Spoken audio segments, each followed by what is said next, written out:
Mais oui, c'est Florent Machabert. Comment tu vas, Florent? Très très bien, ravi de vous retrouver. On va parler de, de politique monétaire aujourd'hui et de cette demande. Je voulais savoir ce que tu en penses. On a parlé la semaine dernière, je le rappelle, du Frexit, parce que j'ai eu plein de questions, et le Frexit, et ceci et cela. Donc je redis que si vous voulez savoir comment nous concevons le Frexit, nous en a, et le programme du Rassemblement national, cause d'un Frexit selon nous, reportez-vous à l'interview que nous avons faite, au débat que nous avons fait la semaine dernière. C'est des débats interviews qu'on fait. Puisque j'ai eu des questions. Hier, j'ai fait une vidéo sur la France à rendez-vous avec son destin à l'approche d'une probable censure du gouvernement Le Cornu, ou en tout cas d'un grand bordel budgétaire où la France va aborder 2026 sans budget. J'ai dit, mais une dissolution amènerait le RN au pouvoir. Et pourquoi c'est une bonne chose? On a dit la semaine dernière pourquoi nous pensions que c'était une bonne chose. J'ai fait un article sur l'accélérationnisme. Voilà, n'hésitez pas à vous reporter à cette vidéo de la semaine dernière. Aujourd'hui, nous allons au fond parler encore d'un sujet qui est assez proche, qui sont les taux d'intérêt de la BCE, puisque le ministre italien Tajani, de mémoire c'est Tajani, oui, c'est ça. Le ministre italien, je crois qu'il est ministre de l'économie, des Affaires étrangères. Des Affaires étrangères, a dit à la BCE, il faut baisser vos taux d'intérêt pour nous aider à exporter plus. Et je voulais qu'on ait une explication sur ce que ça signifie, puisque beaucoup de gens, quand ils voient ça, disent « Ah oui, il faut baisser les taux d'intérêt de la BCE ». Et la question, il y a plusieurs questions. C'est d'abord, est-ce que quand il dit c'est pour exporter plus, est-ce que c'est vraiment réaliste? Et deux, on va en parler, on va comparer avec les taux de la Fed, bien entendu. Et puis la question, c'est est-ce que c'est dans l'intérêt de l'épargnant d'avoir une baisse des taux d'intérêt ou pas? Alors, on va commencer tout de suite, je cède la parole à Florent. Explique-nous ce qu'il veut dire quand il dit ça et pourquoi il dit que baisser les taux, les taux directeurs d'une banque centrale permet d'exporter plus facilement. Oui. Alors, effectivement, on peut prendre le sujet par plein d'endroits différents. On va peut-être simplement rappeler en effet les faits. Donc, le ministère des Affaires étrangères italien, M. Antonio Tajani, a demandé, en tout cas, il a fait savoir que l'Italie souhaiterait plusieurs choses d'ailleurs. Souhaiterait une baisse des taux de la BCE. Alors, il y a plusieurs taux dans les mains de la BCE, mais on va dire le principal taux directeur. Donc, on va y revenir. Donc, il demande finalement, comme Trump, avec Powell, il demande une baisse des taux d'intérêt. On rappelle que normalement, les banques centrales sont indépendantes et donc doivent résister ou être ne pas se laisser polluer par des demandes politiques. On y reviendra. Et puis, il demande aussi un nouveau QE, alors ça c'est un gros mot, un nouveau quantitative easing, un nouveau rachat massif en fait de dette par la Banque centrale européenne. Donc ça, ce sont les deux éléments qui constituent la demande officieuse pour l'instant de l'Italie. Mais enfin, il fait entendre une petite musique qui consisterait finalement à demander à Madame Lagarde, à la Banque centrale européenne, d'avoir un impact en fait sur le taux de change. Mais moi, ma première réflexion ou ma première réaction, c'est qu'il n'est pas dans le mandat d'une banque centrale d'agir sur les taux de change. On rappelle que, pour faire simple, on ne va pas faire un cours de politique monétaire, mais pour faire simple, le principal levier, j'aime pas trop parler comme ça, on dirait qu'on est dans un jeu vidéo, et l'économie, c'est pas comme ça, mais le principal levier de la banque centrale, d'une banque centrale, c'est en effet d'agir sur ses taux d'intérêt, sur son taux d'intérêt, pour rendre plus ou moins cher la création de monnaie. C'est le loyer de l'argent. Et là, ce que le ministre italien est en train de demander, c'est il nous faudrait un taux d'intérêt plus bas pour faire baisser l'euro. C'est-à-dire pour agir, mais pas du tout sur le même marché, là, pour agir sur le taux de change. Et en plus, ça va plus loin, puisque cette demande est très précise. Il dit qu'il faut absolument que l'euro baisse vis-à-vis du dollar. Ce qui inquiète les Italiens, c'est la part importante des exportations italiennes vers les États-Unis. Et donc, en effet, le chiffre est assez simple. Depuis le 1er janvier 2025, depuis le début de l'année, l'euro s'est apprécié d'à peu près 12% vis-à-vis du dollar. Et il ajoute, j'en terminerai là pour ne pas faire un long tunnel, il ajoute que comme il y a eu un accord sur des tarifs douaniers entre les États-Unis et l'Union européenne, avec une moyenne, c'est compliqué, c'est par marché, mais une moyenne de 15% de droits de douane, il faut bien que nos téléspectateurs comprennent que c'est 12% d'appréciation de l'euro vis-à-vis du dollar, s'ajoute aux à peu près 15% en moyenne de tarifs douaniers, et donc 15 plus 12, on arrive en réalité à un surenchérissement des exportations italiennes vers les États-Unis de presque 30%, de 27% dans l'exemple, dans le calcul que je viens de donner. C'est ça l'arrière-fond.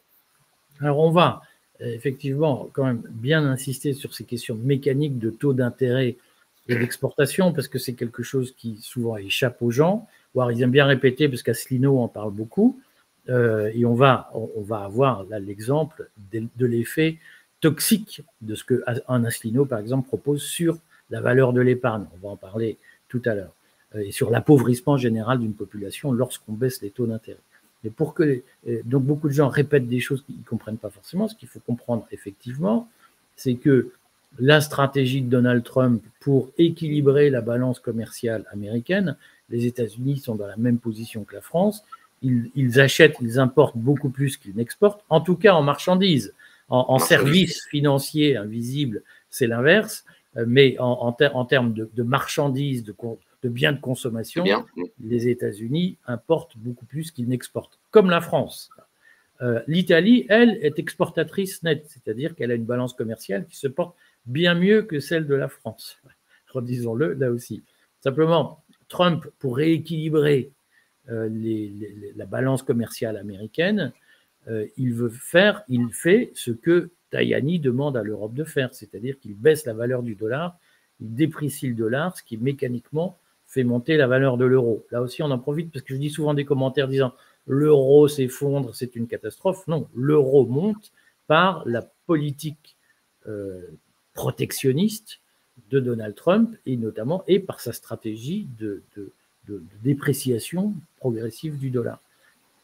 Est-ce que, au fond, ce que Tajani demande, ce n'est pas une guerre des monnaies et une guerre des taux d'intérêt qui sera destructrice? Et est-ce qu'au fond, parce que Tajani est victime l'Italie se sent victime du protectionnisme de Trump, est-ce qu'au fond, Trump n'a pas mis le doigt dans un système qui débouche sur une guerre des taux d'intérêt et une guerre des monnaies?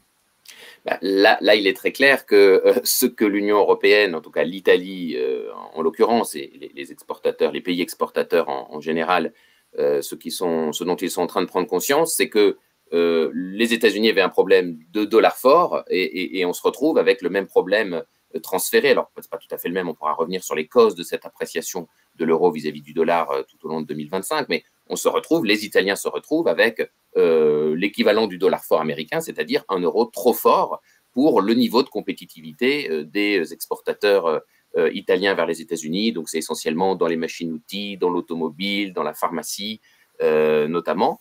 Et donc, effectivement, j'ai envie de dire, la patate chaude d'une monnaie trop forte, c'était le dollar, pour l'instant il baisse, a été effectivement passé à un certain nombre, a été passé aux pays membres de la zone euro, sauf que ça ne les touche pas tous de la même façon, et dès qu'ils sont exportateurs, un euro trop fort, effectivement, ça ne fait pas leurs affaires. J'ai envie de dire, la France, elle, je vais être un peu brutal. Mais on est constant dans le déficit. Nous.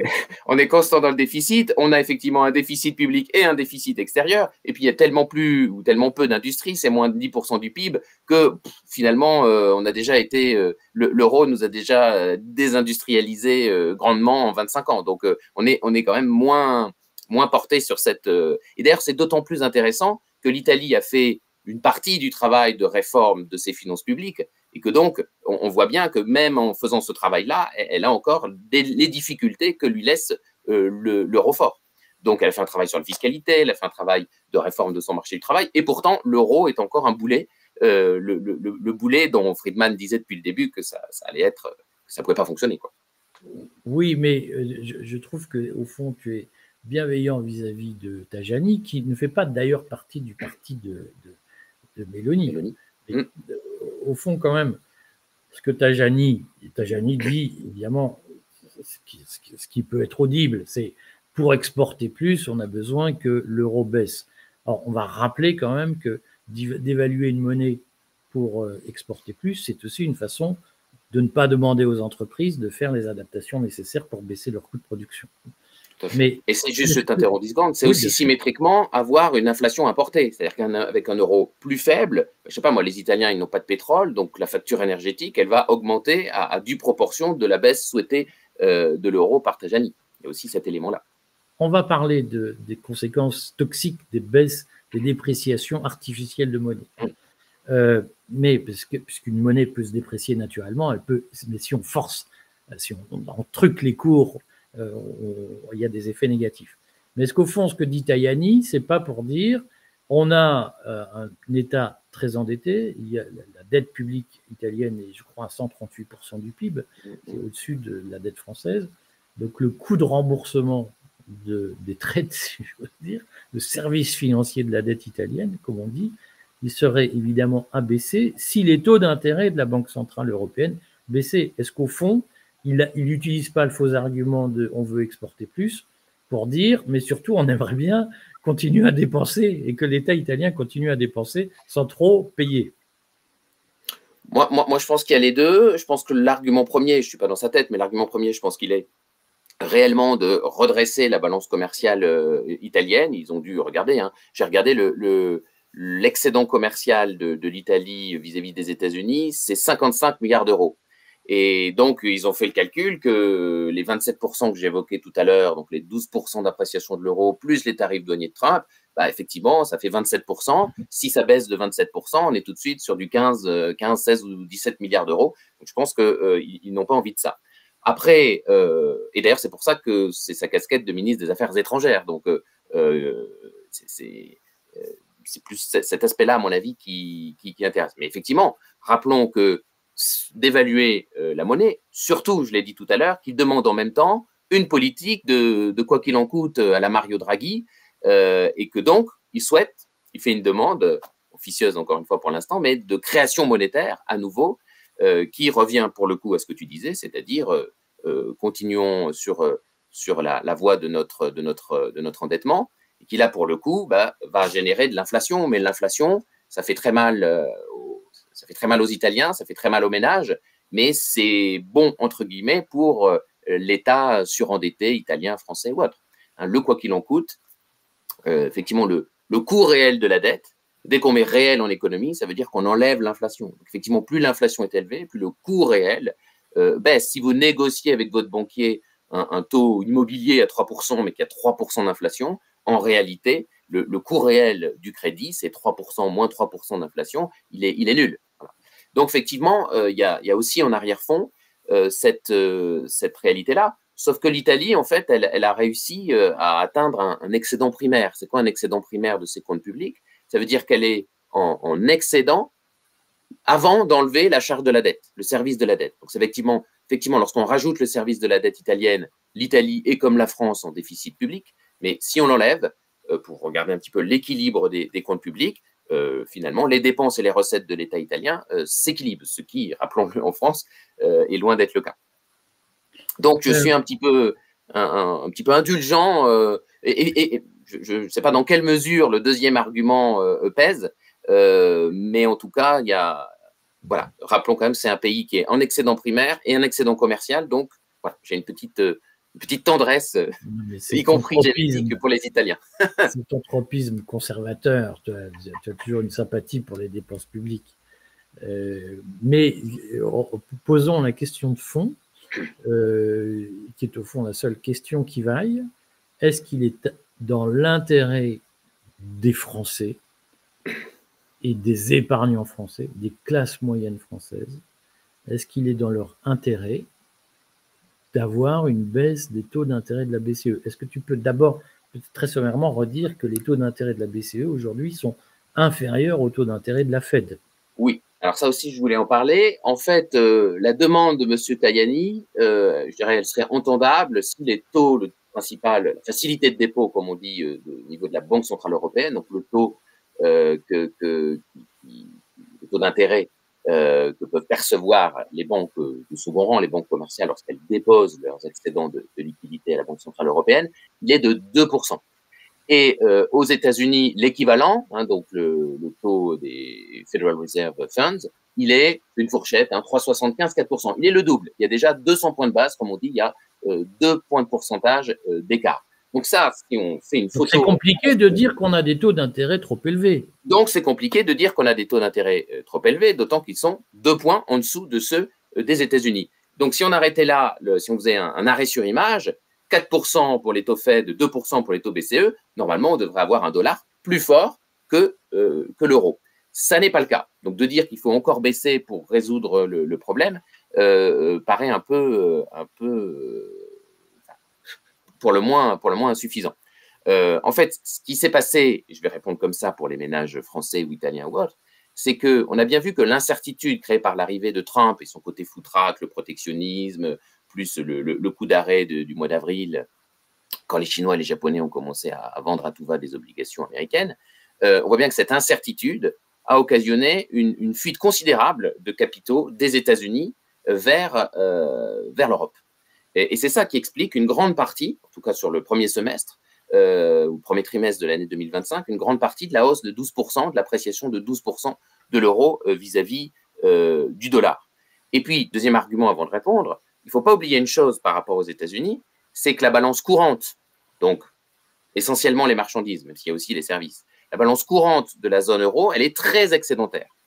Et ça, de l'ordre de 300 milliards d'euros à peu près par an. Et ça a tendance à faire s'apprécier une monnaie. Parce que la zone euro, évidemment, nous, du point de vue français, on a du mal à comprendre ça, mais il y a l'Allemagne, il y a les Pays-Bas, il y a l'Italie, qui sont des gros exportateurs mondiaux. Ça, effectivement, ça nous fait une balance commerciale consolidée à l'échelle des 21 pays de la zone euro qui est excédentaire. Ça veut dire que beaucoup de nos partenaires commerciaux achètent de l'euro, ce qui le fait s'apprécier, pour pouvoir nous payer les machines-outils ou les automobiles allemandes, les produits agricoles hollandais, et puis les automobiles ou les médicaments ou machines-outils italiens. Donc, ça, c'est le contexte. Après, concrètement, on l'a dit à plusieurs reprises, si on fait une demande de dépréciation finalement de l'euro à la Banque Centrale Européenne en abaissant les taux, bah, on va avoir plusieurs problèmes qui vont impacter directement le consommateur et l'épargnant, les deux à la fois. On a donc l'inflation importée que j'évoquais tout à l'heure, tout ce que nous ne produisons pas, que la France ne produit pas, que l'Italie ne produit pas, je pense notamment à l'énergie, eh bien, est surenchéri. Hein, le prix augmente. Si… Alors, il faut dire deux choses, je te coupe, oui. Il faut dire c'est l'énergie, oui, et puis aussi les téléphones portables. Bien sûr, tout à fait. Qui sont deux biens fondamentaux dans la vie des Français aujourd'hui. Tout à fait. Voilà, effectivement, je dis l'énergie parce que tout le monde comprend qu'on ne les produise pas. Peut-être qu'il y a encore des… Voilà. Tout. Donc, il y a ça. Et puis, effectivement, ça revient à une politique de création monétaire, voire Tajani demande une politique de création monétaire, et ça, on l'a vécu après la crise des subprimes et rebelote pour la crise Covid, eh bien, ça crée une inflation monétaire qui, tôt ou tard, finit par une hausse généralisée des prix qu'on a connue à partir de l'automne 2021 en France, avant l'intervention de Vladimir Poutine qui a accéléré certaines augmentations. Et puis, troisième élément que je viens d'évoquer en faisant le parallèle avec les États-Unis, si notre euro s'affaiblit, on va avoir des sorties de capitaux de l'Europe cette fois, peut-être pour revenir vers les États-Unis ou plus probablement pour aller vers d'autres zones du monde où on rémunère mieux l'épargne. Et donc, évidemment, ça n'est pas bon non plus pour l'épargnant. Et là, on est effectivement, tu le disais tout à l'heure, sur les conséquences concrètes de ce qu'une dévaluation ou une dépréciation demandée à la Banque Centrale Européenne, vantée par Asselineau, peut avoir comme conséquence concrète et sur le consommateur et sur l'épargnant français, italien, en tout cas d'un pays du Sud. Mais concrètement, pour que ce soit bien clair, supposons que j'ai 100 000 euros d'épargne, mon PEA, mon livret A, mon assurance vie, ça fait 100 000 euros de liquidité. Est-ce que c'est gênant que les taux d'intérêt de la BCE baissent pour la valeur globale de mon épargne? Supposons que j'en ai besoin pour prendre ma retraite, j'ai mis ça de côté pour ma retraite, et donc on fait des taux d'intérêt bas. Est-ce que dans 10 ans, c'est quoi l'impact sur mes 100 000 euros? Bah, en fait, il y a le court terme et il y a le long terme. À court terme, sauf si on veut convertir cette épargne liquide-là en une autre monnaie parce qu'on veut aller voyager ou autre. Donc, si on veut sortir en fait de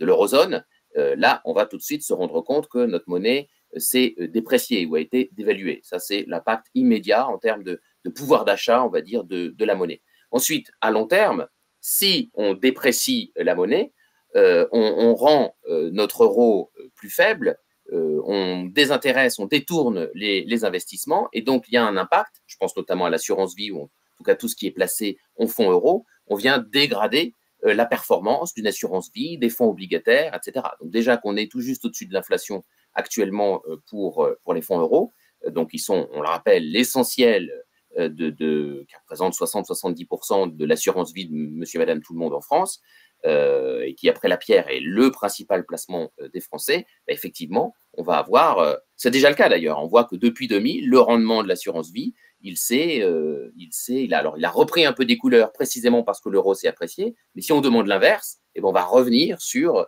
les taux inférieurs à l'inflation, et donc en fait, le rendement de l'assurance vie de monsieur et madame tout le monde, eh bien, ne va même plus couvrir l'inflation, et sur le long terme, on va avoir une érosion importante du pouvoir d'achat des sommes qui sont déposées en fonds euros, en assurance vie. C'est l'occasion d'ailleurs de rappeler que durant le Covid, la BCE avait des taux d'intérêt négatifs, c'est-à-dire qu'elle payait pratiquement les États pour s'endetter, et que les banquiers et les assureurs qui gèrent l'assurance vie ont quand même sué de grosses gouttes, puisque quand les taux d'intérêt sont négatifs, arriver à rémunérer des contrats d'assurance vie en monétaire, il faut inventer de l'argent qui n'existe pas. Voilà. Donc là aussi, les banquiers et les assureurs ne sont pas forcément très chauds pour avoir des taux d'intérêt zéro, puisque c'est extrêmement difficile de rémunérer des fonds en monétaire si les taux d'intérêt sont voilà, rasibus. Voilà. Et donc là aussi, c'est une stratégie qui nuit à l'épargnant d'une certaine façon que de baisser le taux d'intérêt. Tu es d'accord ? Tout à fait. Au-delà de mettre aussi les entreprises en difficulté, on dirait que des taux négatifs ou des taux zéro, c'est très bien, mais en réalité, ça rend rentable des projets qui structurellement ne le sont pas. Ce qu'on appelle les entreprises zombies, elles ne vivent que du différentiel de taux entre un projet qui rapporte, qui peut même être déficitaire, moins 0,25, mais si le loyer de l'argent est à zéro, ben on gagne le delta, donc les 25 points de base en question. D'où toutes les faillites qu'on a connues, qu'on connaît actuellement sur les petites entreprises en France, par exemple. Alors, plus généralement, j'en profite quand même pour faire une petite page publicitaire en disant que tous ceux qui s'abonnent avant ce mardi soir, 4 novembre, au Courrier des Stratèges, qui prennent un abonnement annuel, recevront le guide libertarien des programmes politiques gratuitement. Ça va les aider à préparer les prochaines élections législatives. On voit quand même en France que, tu l'as dit, nous sommes extrêmement déficitaires en termes de balance commerciale, c'est-à-dire que nous importons beaucoup plus que nous exportons, et nous pouvons le faire parce que l'euro est apprécié par rapport au dollar, donc finalement, au fond, on n'en souffre pas complètement. Dans la pratique, la France est quand même dans une mauvaise posture, d'autant qu'on peut penser que le gouvernement va tomber, va être censuré dans les prochains jours. Je voulais rappeler que nous avons publié hier un guide tu vas nous en dire 3 mots quand même, parce que c'est l'occasion de faire de la publicité, un guide que tu as rédigé avec Vincent Clermont et moi accessoirement, qui s'appelle le guide de la Barbell Strategy. Est-ce que tu peux nous dire en quoi la Barbell Strategy est indispensable pour les épargnants face au chaos qui arrive? Oui, alors la barbell en anglais, c'est l'halter, donc tout le monde voit à quoi ressemble. Quoi et halter. Voilà. Et l'idée, c'est de ne pas être sur la barre de l'halter, c'est-à-dire les rendements moyens et puis les risques moyens, mais de focaliser, avec des proportions sur lesquelles je vais revenir, sur des rendements très peu risqués, avec une poche importante. On a mis 85% d'actifs peu risqués, qui viennent sécuriser, parce que je devrais commencer par dire que la barbell stratégie, c'est pas pour vous rendre millionnaire, c'est pour protéger, potentiellement ça peut, mais c'est pour protéger votre épargne dans un contexte de chaos. La barbell stratégie, c'est Nassim Nicolas Taleb qui l'a conçu, qui a inventé ce nom et ce qui allait avec, et Taleb est familier du concept d'antifragilité. Vous savez que quand quelque chose est fragile, c'est lorsqu'il y a une secousse, ça se casse. Ben, l'antifragilité, c'est d'essayer de trouver des actifs qui, lorsqu'il y a du gros temps sur les marchés, eh bien, performe au contraire. On a vu par exemple que l'or est un actif antifragile. Quand il y a de l'incertitude, eh bien, l'or performe.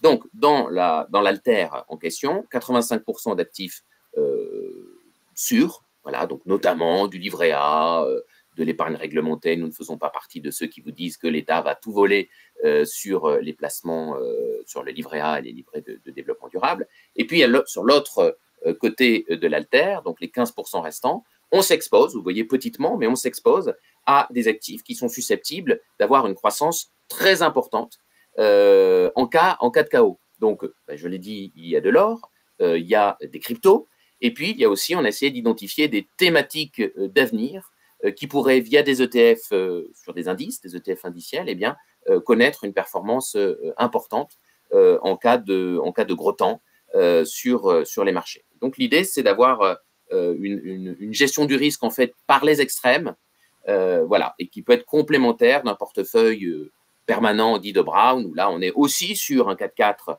une Jeep pour tous les terrains, mais qui là s'autorise à un peu plus d'actifs variés dans des proportions un peu plus équilibrées. Là, il y a une volonté de déséquilibrer la gestion des risques pour, d'une part, sécuriser s'il ne se passe rien, et aussi s'exposer en cas de gros temps à des performances à 2 ou 3 chiffres sur des thématiques bien précises. Bon. C'est ça la barre. Dans le cadre de ce dossier que nous avons publié dimanche 2 novembre, on propose un portefeuille qu'on mettra à jour mensuellement pour que chacun puisse juger de l'évolution du portefeuille. 100 000 euros. 100 000 euros, donc qui est un chiffre 100 000 euros. Donc on part du principe que les gens qui peuvent être intéressés par ce dossier sont des gens qui ont une maison, on va dire, d'une valeur de 150 000 euros. Et ils ont 100 000 euros entre le plan, le livret A, les livrets divers et variés, un peu de PE, un peu d'assurance vie. On dit ils ont 100 000 euros d'actifs. Donc, si ça vous intéresse, mais évidemment, si vous avez 250 000 euros d'actifs, c'est aussi une question de proportionnalité. On peut faire évoluer les proportions et y réfléchir. Vous pouvez retrouver ce dossier et, je le redis, si vous vous abonnez au courrier annuellement avant ce soir 4 novembre, eh bien, vous bénéficiez du guide libertarien des programmes politiques et puis vous pourrez ainsi nous retrouver gratuitement, si j'ose dire, tous les mois pour la mise à jour de ce portefeuille. Merci Florent, on se retrouve la semaine prochaine. Parfait. Bon, eh bien, merci à toi et bonne semaine à tous. Merci à tous.